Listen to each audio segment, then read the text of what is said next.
If you know how to share me, go ahead and share me.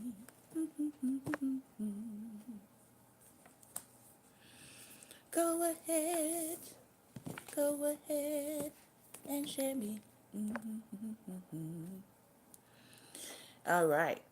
Good morning, good morning, good morning, and welcome to Daring Dialogues. I am your host, Shantae Charles. I know that it is the last day of November. It has certainly been a November to remember. I hope that everybody has had a great month.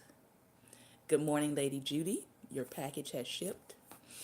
I hope that everybody has had a great and fabulous month, that everybody has been productive, that you have accomplished some of your goals for this month and, of course, for this year.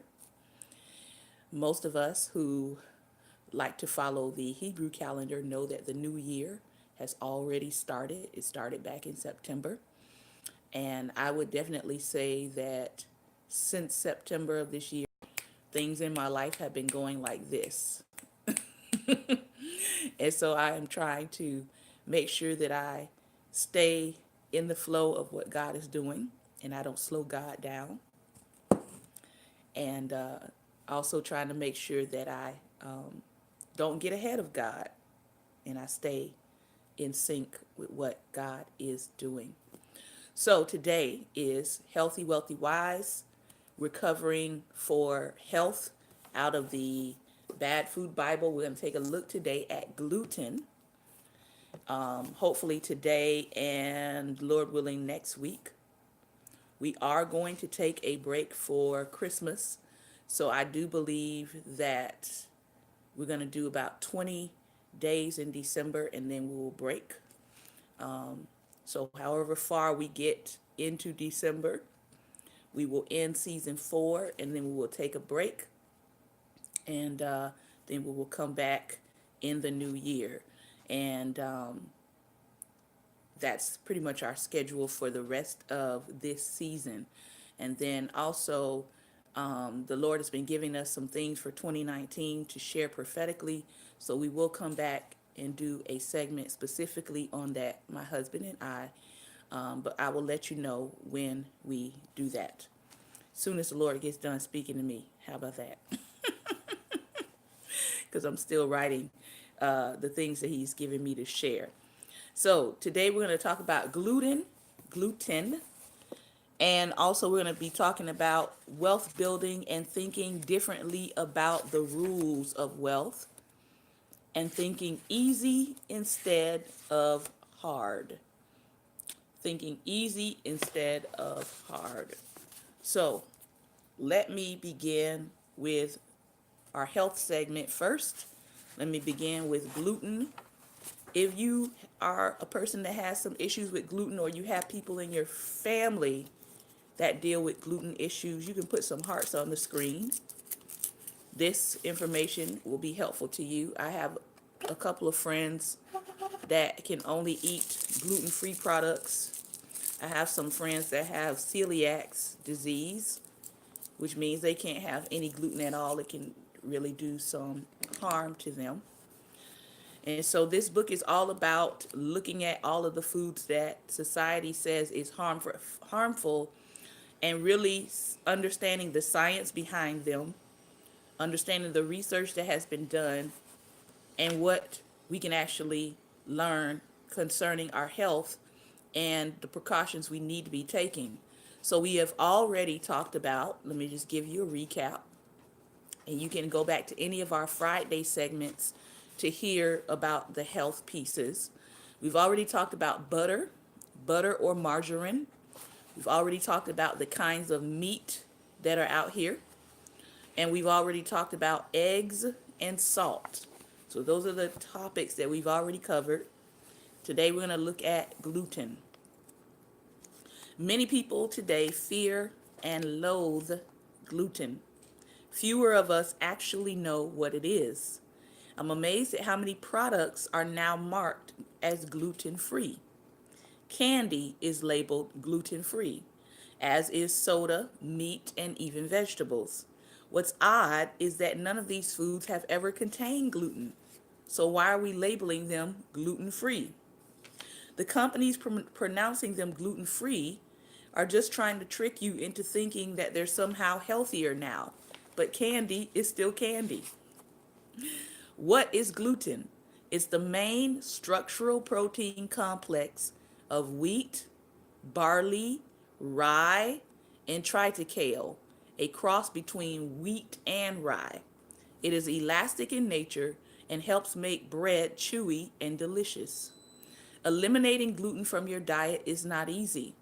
That's because wheat, barley, and rye are in all kinds of processed foods.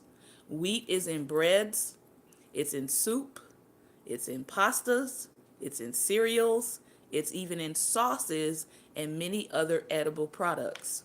Barley is in food coloring, it's in malts, and it's in beer. And rye is in many of those products too.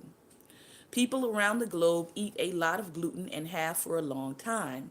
In 2014, wheat accounted for about 20% of the calories eaten worldwide, more than any other food.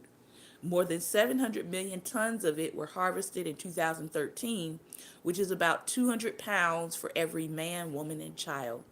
Ironically, however, wheat consumption has fallen in the United States since 2000. This is likely because of the astronomical uptick in the number of people who believe that gluten causes their health problems. Our reduced consumption, however, clearly hasn't reduced the incidence of gluten problems. This is because gluten is perfectly fine for the vast majority of people. Not everyone can eat it, of course. If you have celiac disease or a wheat allergy, avoiding gluten is pretty much a must. But if you are gluten sensitive, you aren't necessarily in the same boat. There are three groups of people for whom avoiding gluten may be necessary. So please listen closely and see if you fall into one of these categories. Number one, those with a wheat allergy. Number two, those who have celiac disease. And number three, those with a gluten sensitivity. So, if you notice that when you eat breads and soups and pastas, cereals, that you have strong reactions to those products, I would recommend, okay, I'm not a doctor, let me put that out there, caveat, but I would strongly recommend going to see a doctor to get a allergy test where they test you, they look at what you're eating over a period of time, and they try to figure out what is actually causing your allergies. For a long time, I didn't realize that I was getting really, really, really bad migraines, partially because I was allergic to a certain kind of cheese, aged cheese. All right. And once I stopped eating that aged cheese and just chose another type of cheese, the headaches, the really hard pain headaches, migraines went away. But it has taken me at least 30 years to figure out that that was what one of the things that was giving me migraine headaches. I also didn't realize that your gut brain is related to what is going on in your head as well. So when I started taking probiotics, Flora Store, by the way, number one brand. I'm not an advertiser. I just know they work. When I started taking Flora Store, my migraines that I have been dealing with my entire life went away completely. And I'm not talking about baby headaches.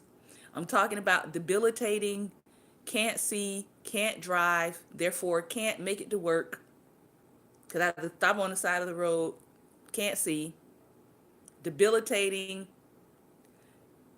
sensitivity to light, stay in bed, vomit all over the place for hours, debilitated from my day. I don't have migraines anymore. And anybody who knows me, even before I moved to Virginia, so anybody who know me from 2011 or earlier in my life knows that I dealt with severe migraines and I could not function. Those two things solved the problem and I don't have migraines anymore. That's why it's important to deal with your health. Find out what's going on with your body, seek out a doctor, figure out what's going on, and get the help you need so that you can be living abundantly and not just living and suffering through every single day. For me, my allergy had to do with cheese, and then I had to work on getting my gut health corrected so that I could have a optimal maximum life health wise. All right? So, the three again. If you have a wheat allergy, celiac disease, or gluten sensitivity. These conditions are not the same thing, however, and the first two are much more clear cut than the third. People with a wheat allergy, as you might imagine, need to avoid wheat, and they can do so by going gluten free. Wheat allergy, though, is pretty rare.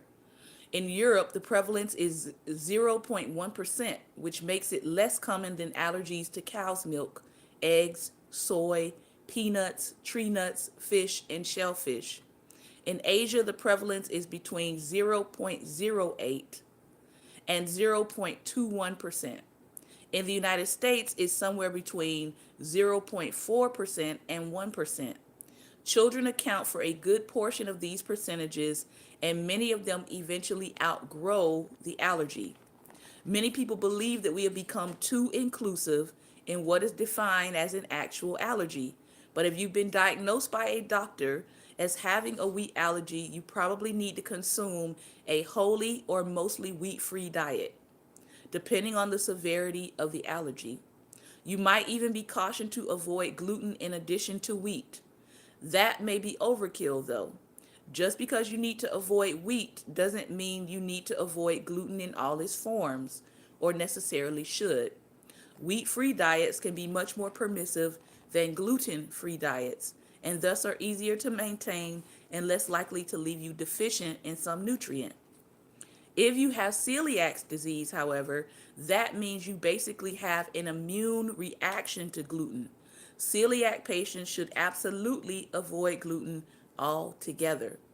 First noted about 130 years ago, celiac disease was described in patients who seemed malnourished and had especially smelly, pale stools. Initially, physicians didn't know what caused celiac disease, but they had a hunch that altering patients' diets might be the solution. At first, they tried having the patients to avoid milk and fruits and vegetables, but none of these dietary changes seemed to have an effect on their underlying condition. Later, physicians bought a low-fat diet, and they thought that might be the cure, but that didn't work too well either. By the 1940s, celiac researchers had finally set their sights on wheat, thanks in part to the deprivations of World War II. During the war, embargoes and famine left many people in Europe without bread and other wheat-based products. Ironically, celiac patients saw their gut health improve remarkably under these otherwise dire circumstances. After the war, with this clue in hand, scientists were able to identify gluten as the cause of celiac disease. So, if you have celiac disease, when any food with gluten in it hits your small intestine, something makes your body go crazy. Your immune system becomes convinced that there's a problem to fix and shifts into high gear. But with nothing truly dangerous to battle, your body's defense system winds up doing more harm than good. Over time, the lining of your small intestine gets inflamed, and you cannot absorb all the nutrients that you need. This is what can cause weight loss or bloating and diarrhea. It can also lead to other parts of the body being denied the nutrition that they need. One of the challenges of celiac disease is that most people don't have any noticeable symptoms, making the condition very difficult to diagnose. About 20% of the people with the disease have constipation, and 10% are obese. As many as 75% of kids with celiac disease are overweight or obese. They don't look malnourished, however, as you might expect of children whose bodies are being starved of nutrients. Doctors can rely on a few celiac facts when attempting to diagnose it. For instance, some people are more likely to have the disease than others. It runs in families. So if your relatives have celiac disease, you're at a higher risk for it. Celiac disease is more common in people with type 2 diabetes, Down syndrome, and Turner syndrome. It can be more common in those with autoimmune thyroid disease or microscopic colitis as well. Certain blood tests can help doctors determine if someone has celiac disease, but the real gold standard for detection is an endoscopy, in which the doctor inserts a camera and tube into the patient's throat in order to look at your small intestine. The doctor will also take a biopsy. For people who are diagnosed with celiac disease, the only real treatment for it is a gluten-free diet. So, when someone in your family or friends this holiday season, especially, tells you that they're on a gluten-free diet, don't make fun of them. Don't assume that they don't know their own body or they don't know what they're talking about. And also, try to have some products this holiday season in your menu for people who are on a gluten-free diet, because there are more people on gluten-free diets now than you might think. There is no cure at this time. Patients usually start to feel better pretty fast once they stop consuming gluten, but complete healing of the small intestine can take years or Jesus. Furthermore, if they start eating gluten again, all of their problems will likely recur.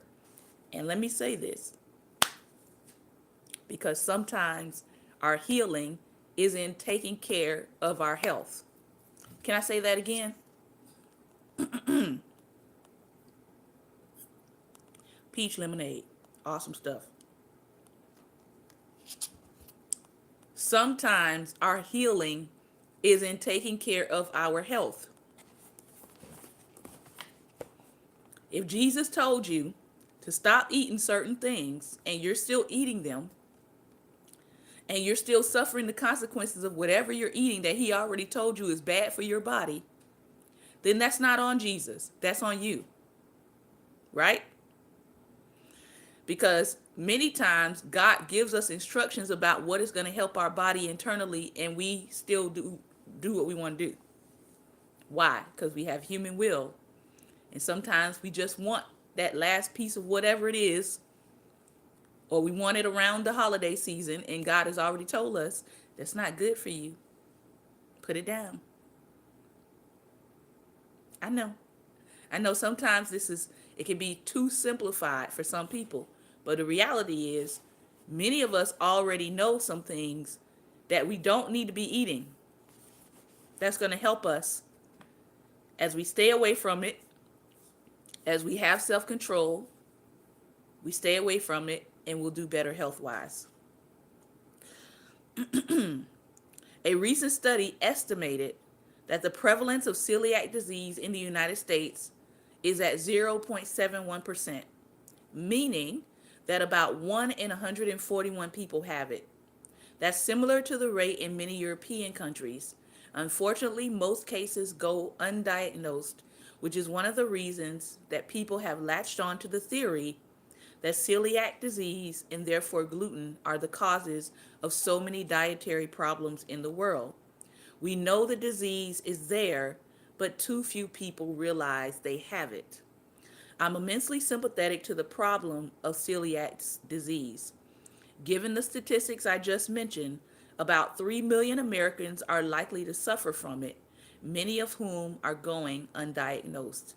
That is, to some extent, the fault of doctors like myself. A study published in the Journal of General Internal Medicine surveyed more than 2,400 patients with celiac disease. Only 11% had been diagnosed by their primary care provider. The rest had been diagnosed by someone else, usually a medical specialist whom they had to seek out because their primary care providers couldn't help them. The researchers who conducted this study also surveyed primary care physicians and found that only 35% of them had ever diagnosed celiac disease. That's not a very good track record considering that doctors are statistically likely to have at least a few patients with the disorder. Research has shown that doctors will often misdiagnose celiac disease as another condition. People diagnosed with irritable bowel syndrome are 4 times as likely to have celiac disease as people without IBS, meaning that we often mistake irritable bowel syndrome for celiac.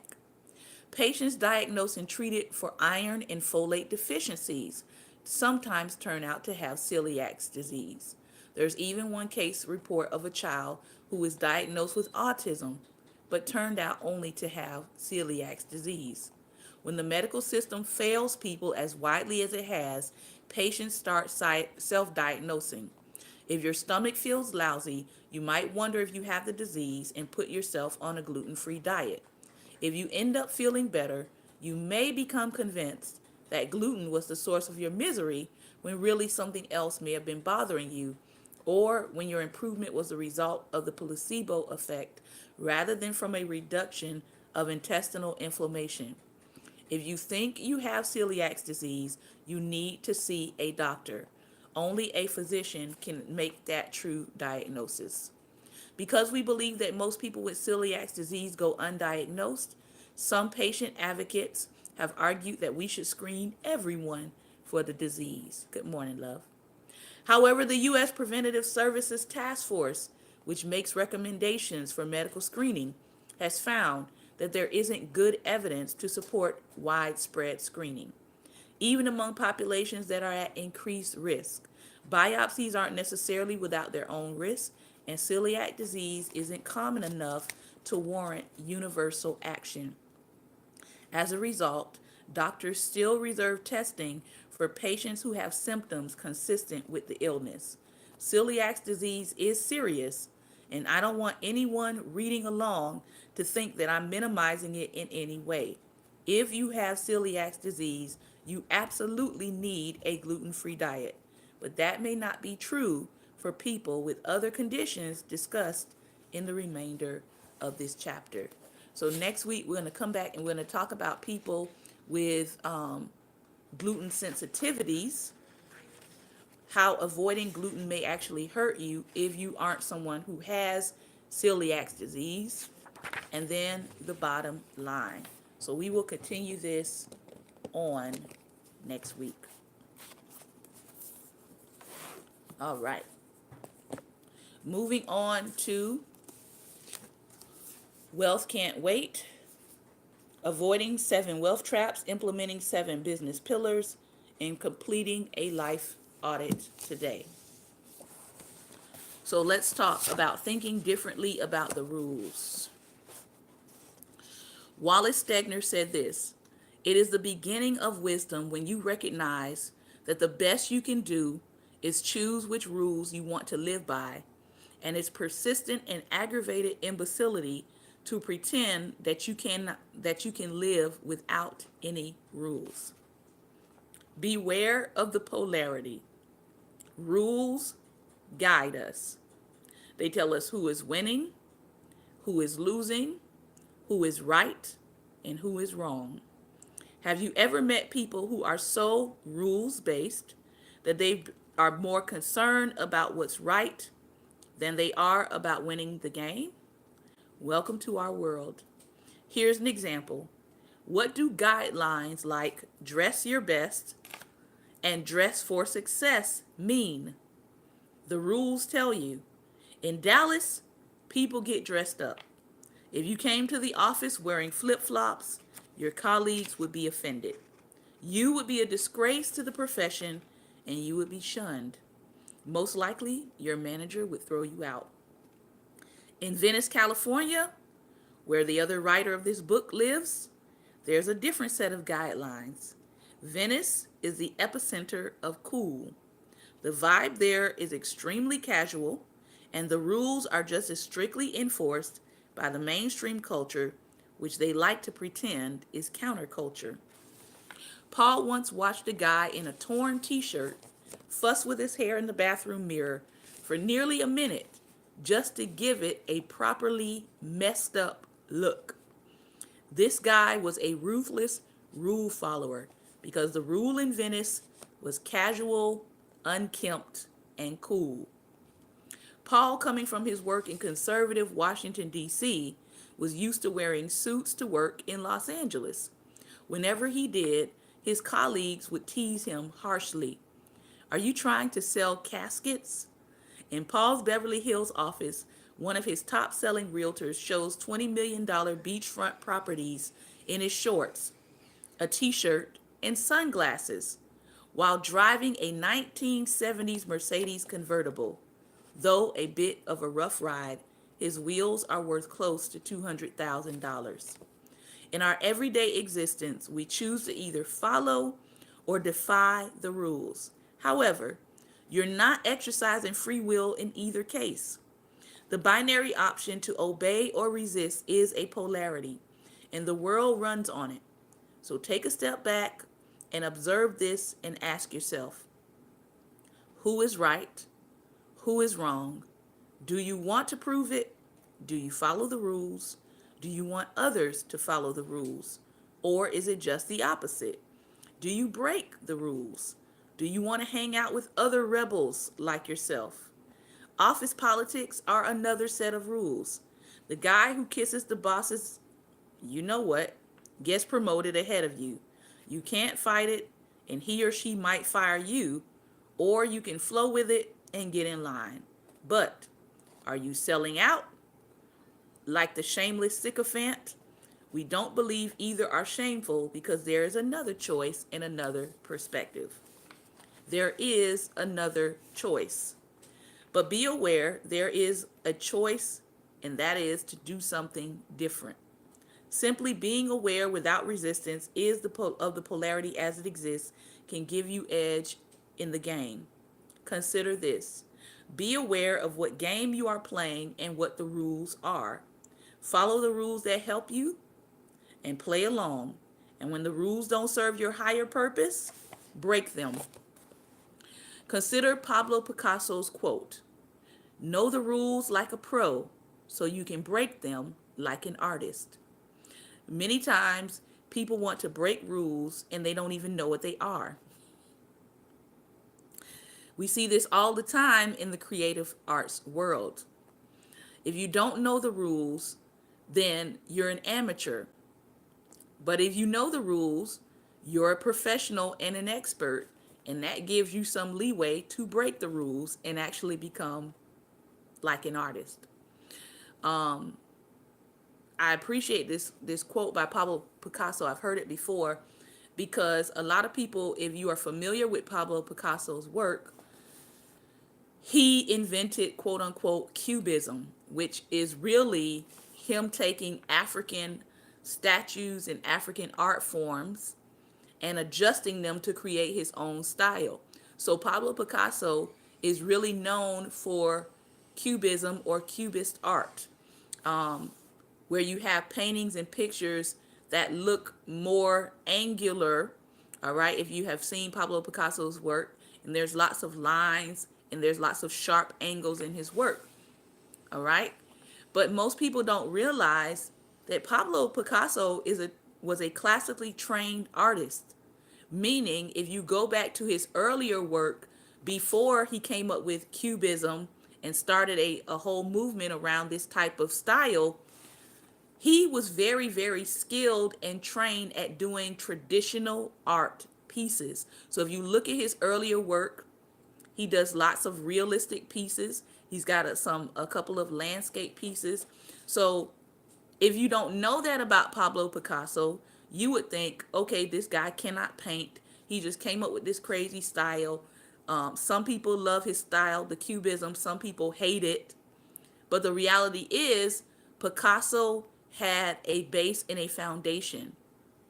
He mastered the foundational principles of painting. All right? He mastered painting anatomy properly, and then he broke the rules by creating his own style. Again, there are a lot of people who call themselves breaking the rules, and they haven't even mastered the rules. Okay? So, he says here, we don't confuse Pablo Picasso's words with a lack of morality. To the contrary, we encourage you to take responsibility for following or not following the rules. Here's something to ponder. Are those who follow the rules in a corrupt government moral or immoral? Because people in Hitler's world, right? In Hitler's Germany, people followed the rules. They followed the law. And the law in Hitler's Germany was exterminate all the Jews, exterminate gypsies, exterminate black people, exterminate the disabled and the elderly, but mainly exterminate the Jews. So they were following the rules, they were following the law. They could just say, well, hey, I'm just following the law. And the law says that these people over here are supposed to die, so I'm following the law. So again, and I can't remember who said it first, I think Dick Gregory, but I think he said you have to remember that not every rule or not every law is moral. Morality and legality are not the same thing.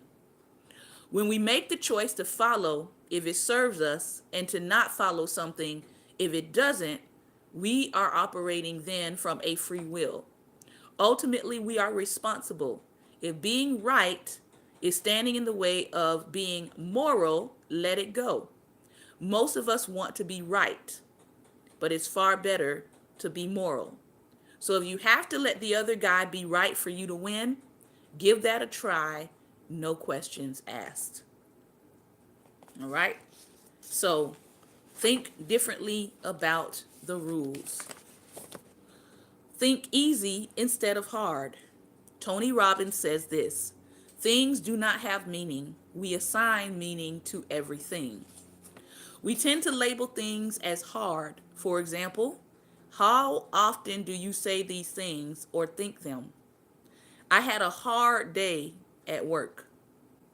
My back is killing me. My job is hard.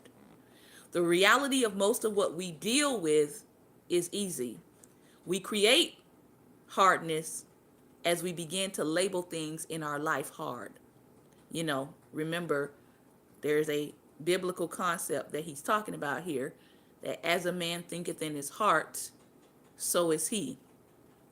A lot of what we think comes out in what we say, and then it begins to manifest in our life, because words are spiritual containers, and once we release those words, they go and find some form in your life.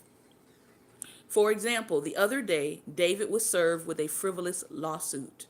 He knew that he had to spend time and money defending it, along with all the other things he was handling. He was driving to an appointment. The lawsuit was on his passenger seat, a pile of white papers on black leather. He caught himself muttering under his breath about how hard his day was when he saw a guy in a wheelchair out of the corner of his eye. He turned and looked, and as he drove, their eyes met. The guy in the wheelchair was a triple amputee making his way along the pavement on a hot Texas day. It dawned on David that in that instance, that what he had labeled hard wasn't even close to being hard. Hard versus easy is a choice. Hard and easy are simply points of view. Are you good at something that someone else finds to be quite hard? Is it common for you to see someone do something effortlessly that you find to be difficult? Of course it is. Telling yourself something is hard is one of the most disabling internal speeches you can give yourself. As soon as you tell yourself how hard something is, guess what? It becomes hard, and sometimes that much harder to complete. Instead, try this. Over the next 48 hours, make a mental note of every time you call something hard. For extra credit, relabel it easy. Then observe how that changes your thought pattern. It wasn't until we began consulting with others that we realized how rampant this flaw was. And not long after, we scratched our heads thinking, what's wrong with them? Then we caught ourselves discussing how hard it was to finish this book. And we realized, oops, We were doing the same thing, but there's a way out. Now, this is about to get good because this is actually going to lead into a challenge that I gave online, and I think some of you saw it. I don't think anybody did it yet, but I know some of you saw it. Identifying and defeating the enemy. How do you turn the hard things into easy things and get them done? First, if you're facing something that you believe is hard, ask yourself a few questions. Number one, is this something I really want to do? Number two, is this something that is a key to an outcome that I really want? If your answer to either of these questions is no, then don't waste your time. Just delegate it or drop it. Delegate it or drop it. That easy. For example, paying bills on time is more of a challenge for my partner than other obligations. He hates it. It may seem small, but it isn't. After Paul reached a point in his life when paying his bills was not a financial challenge, he still didn't pay them on time. More than once, he paid his cable bill after they turned it off. This quickly began to interfere with his commitment to building wealth through real estate because investing is much more difficult and expensive to do when you have terrible credit. Back to our other book. The hard conversation locked him into the problem. As soon as he ended the conversation, the new possibilities became apparent. He implemented a simple system. All bills go from his mailbox to a large bowl in his kitchen. Then his bookkeeper that he hired comes to his house twice a month to pick up his bills and pay them. This new system only costs him $100 a month, and Paul has paid every bill on time for 8 straight years. Problem solved, and his credit is now golden. So what did Paul have to do? He had to ask himself 2 questions. Is this something I really want to do? Is this something that is key to an outcome that I really want? If the answer to either of those questions is no, then I'm going to delegate it or I'm going to drop it. What did he wind up doing? He wound up delegating that responsibility because he kept paying his bills late. Even though he had the money for the bills, he kept paying them late, which was affecting his life in a greater measure because it was ruining his credit, therefore affecting his ability to invest in real estate. He solved that problem with $100 a month. Sometimes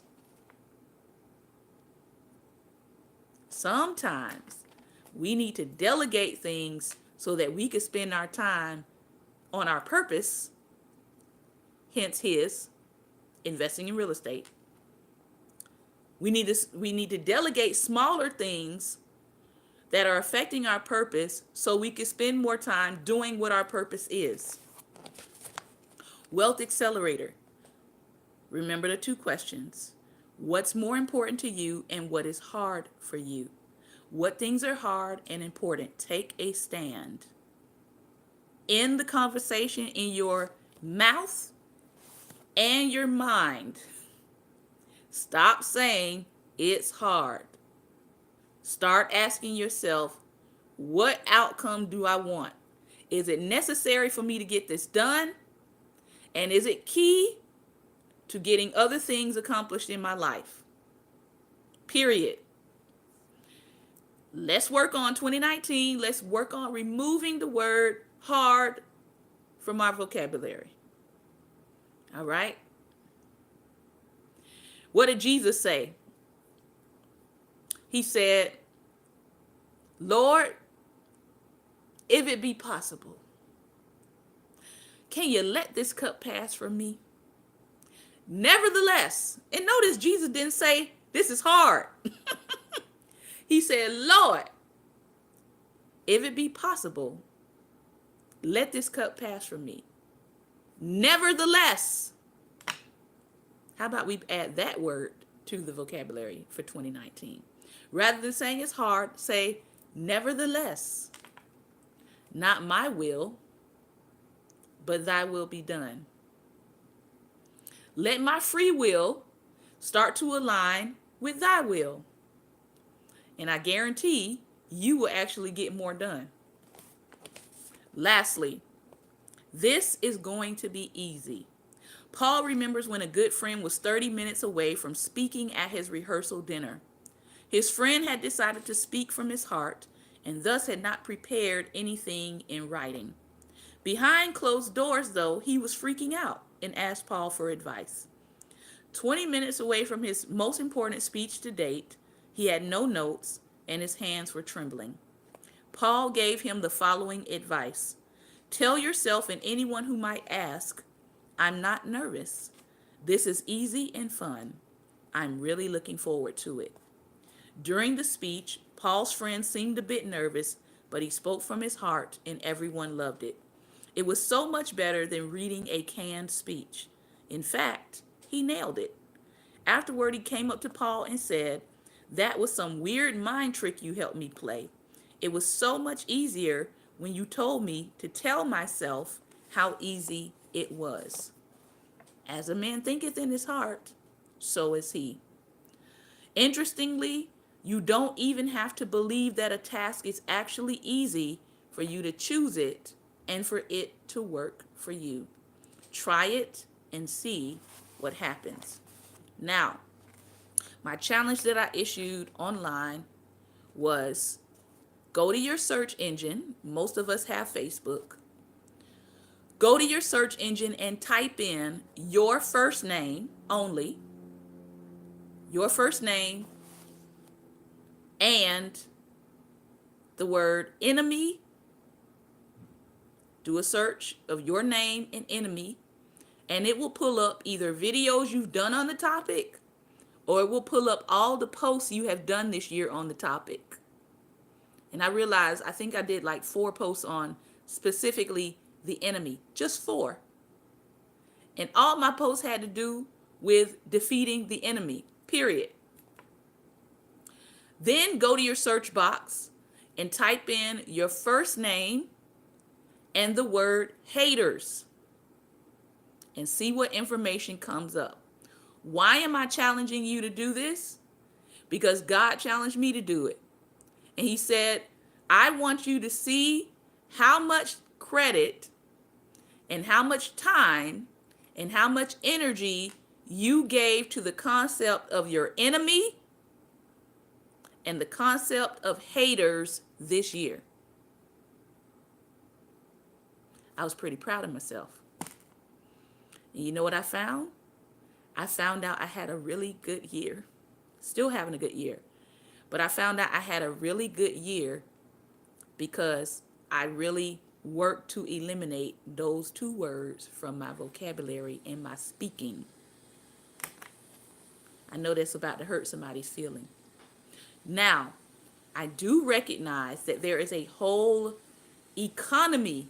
There's a whole economy out here based on preaching, teaching, conferencing, coaching around the concept of your enemies and your haters. It's big business. I get it. I understand why some people keep those 2 words rolling around in their conversation, in their preaching, in their coaching, etc., in their prophecies. I get it. But if you want to have a superior year next year, I'm going to encourage you to use those 2 concepts less. Not saying that you don't have people that may dislike you. Not saying that you ignore that you have an enemy. But you have to start thinking about those 2 things very differently if you're going to have a successful year. I have seen the results of focusing not on my haters, but on lovers of God. I've seen the results of focusing on supporters. I've seen the results of focusing on people who want the same things out of life that I do. I've seen the results of focusing my attention, honing my attention on people who want to be successful in their life. So those are the people I'm focused on.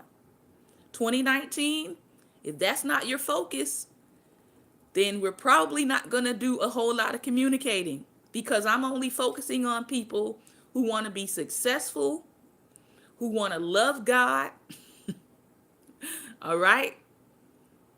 Who know that God is greater than the enemy in their life. That's who I'm going to focus on.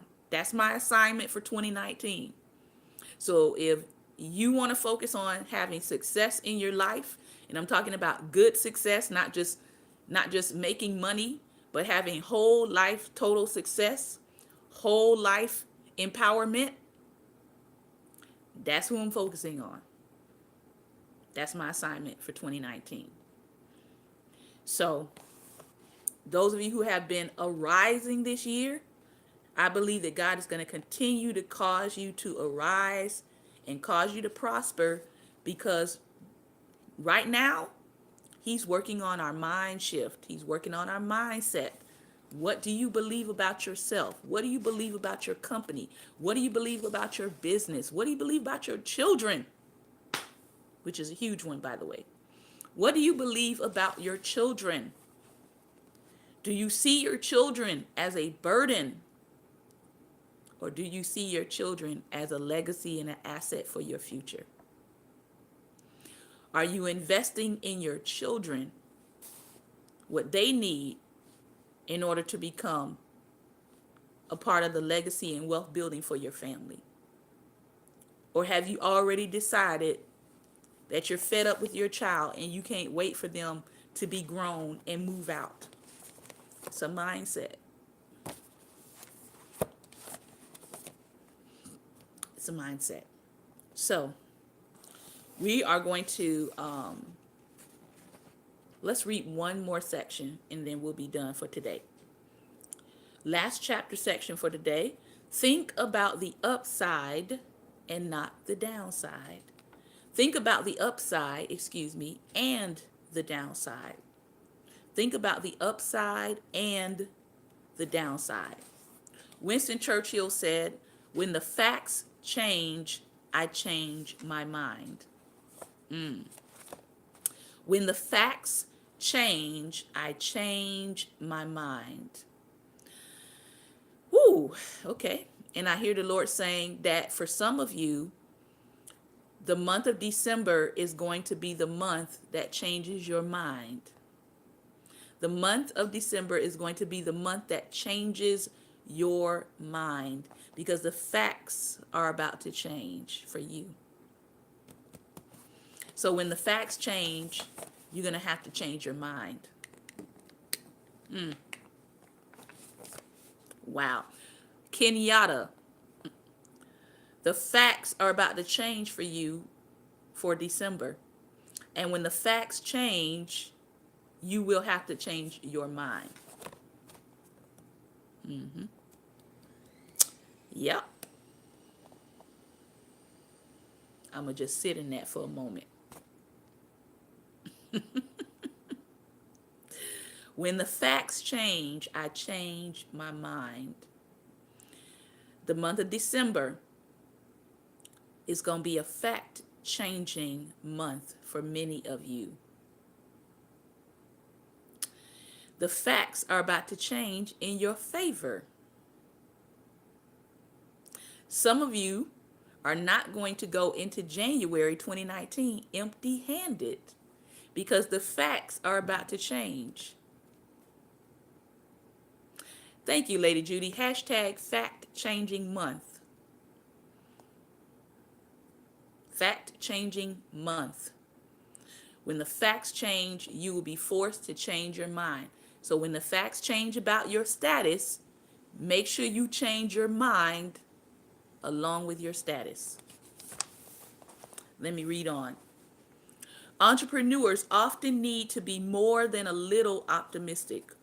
Feeling good about your vision helps us to be excited and driving toward the possibility we are creating. It makes the enterprise fun. We can think how big it can become, and it's a source of energy for making things happen. But unbridled optimism can lead us astray. And when it does, we refer to it as hopium. Business decisions built on a platform of delusional optimism can be a total disaster. So we are careful to balance optimism so it does not become hopium. And Apostle Robert, you just stepped on, but I'm going to repeat it again in your hearing because the Lord just told us that December is going to be a fact-changing month.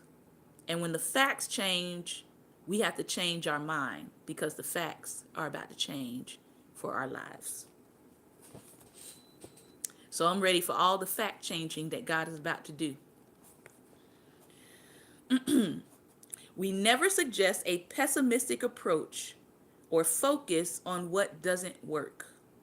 Rather, we temper optimism by getting clarity. For every business venture or investment, we carefully think through 3 possible outcomes. What is the worst possible outcome? What is the best possible outcome? And what is the most probable outcome? This helps us to determine whether a deal is worth doing. If the worst case scenario wouldn't crush us, then we move on to the next level of analysis. If there's enough upside in the probable outcome to risk the downside of a likely bad outcome, we know we can move forward and green light the venture. So beware of hopium. What takes people down, and we mean really takes them down, is having overly optimistic expectations married with or coupled with aggressive expansion, also known as pure hopium. Here are some examples. The guy who was going to open 1 Subway franchise, but instead opens 5. The mortgage officer who was making $500,000 a year in 1 branch opens 10 new branches.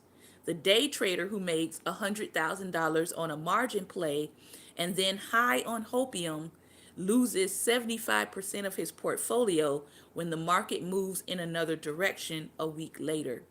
The investor who did well with 1 property, who buys 20 homes at one time, signing personal guarantees, and has no real equity in them, and has 0 cushion for anything other than an up market. All of these are real world examples that we have seen where people injected themselves with hopium and ended up in a giant hole. They went from good business and great intentions to failure and significant financial losses. Why? Because they failed to evaluate their next step and had become addicted to hopium. Or as the scripture says, count the cost before you go to build. These are all biblical principles. All right?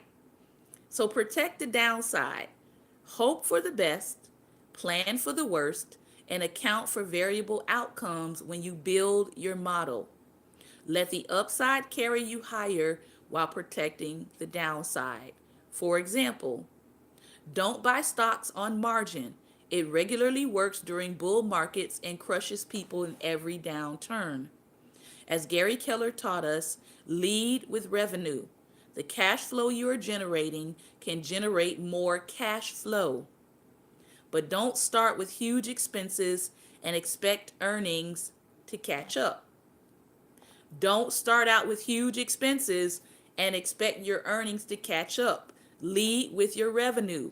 Lead based on the cash that you currently have. Don't take on bigger facilities than you need. Church leaders and pastors. Don't take on bigger facilities than you need. Leases are among the least flexible business costs. Don't over leverage real estate to get bigger and bigger returns. Instead, make sure cash flow protects you in case of a severe market shift. Because in severe market shifts, most people who have a steady income or a large cash flow can shift with the market. They're not stuck. Don't sign personal guarantees except as a last resort. And lastly, don't expand too quickly. Don't expand too quickly. Don't expand too quickly. When the real estate market crashed in 2007, David had 140,000 square feet of leased space. And because he had personally guaranteed only 5% of that space, he, and not the landlord, was in the driver's seat. As a result, he was able to negotiate thousands of dollars of rent abatement when the business really needed the money. Given the option, every tenant prefers no guarantee on leases. But here's how our approach differs from most. Right now, times are good and landlords want or demand personal guarantees. We prefer to pay higher rent on the lease space in exchange for no personal guarantees, or to have the personal guarantee fade away over time. Engaging in this strategy puts hopium aside, and we pay a bit more now to greatly reduce the downside. If business remains good or gets better, the extra cost won't hurt us much. But if things get ugly, we're covered and we retain leverage to negotiate with our landlord. We find that even smart business people in an up market do not adequately consider the downside risk, and conversely, in down markets, do not adequately consider the inevitable upturn that is coming. So, lastly, be upbeat and aggressive about what you're doing. Keep your feet on the ground by planning realistic outcomes. Be proactive about considering both your upside and your downside. Remember, eliminate enemy and haters from your vocabulary. Think about what in your life you need to change about your mindset. What in your life are you calling hard that you need to begin to change your language about and begin to call it easy? And lastly, when the facts change, I change my mind. December 2019, according to the word of the Lord today, December 2019, December 2018, we're going to be able to look back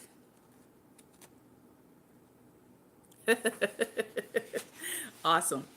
December 2018, God said, this is about to be a fact-changing month, and I'm about to go post it right on my social media page. Hashtag, thank you, Lady Judy, hashtag fact-changing month. God is about to change the facts. And when he changes the facts, we got to change our mind to match the new facts about our life.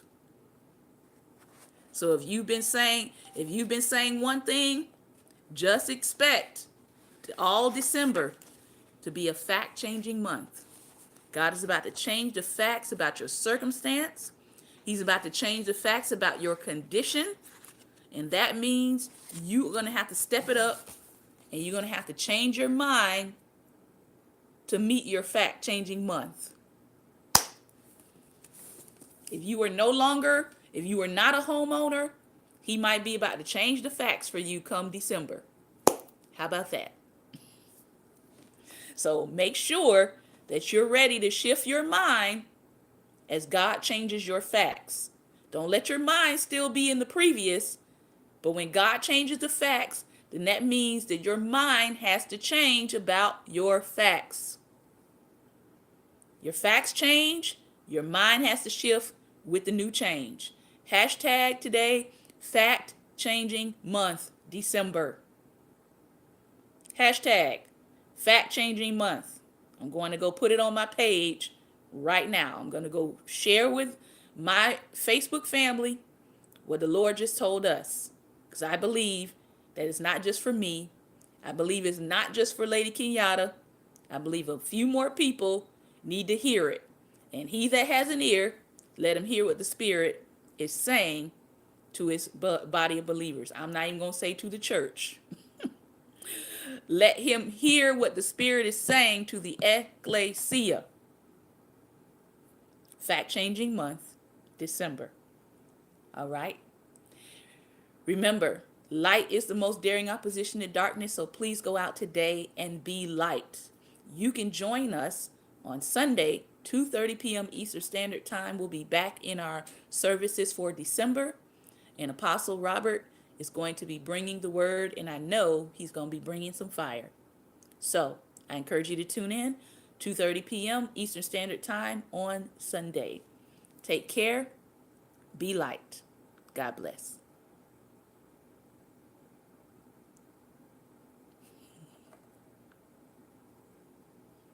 God bless.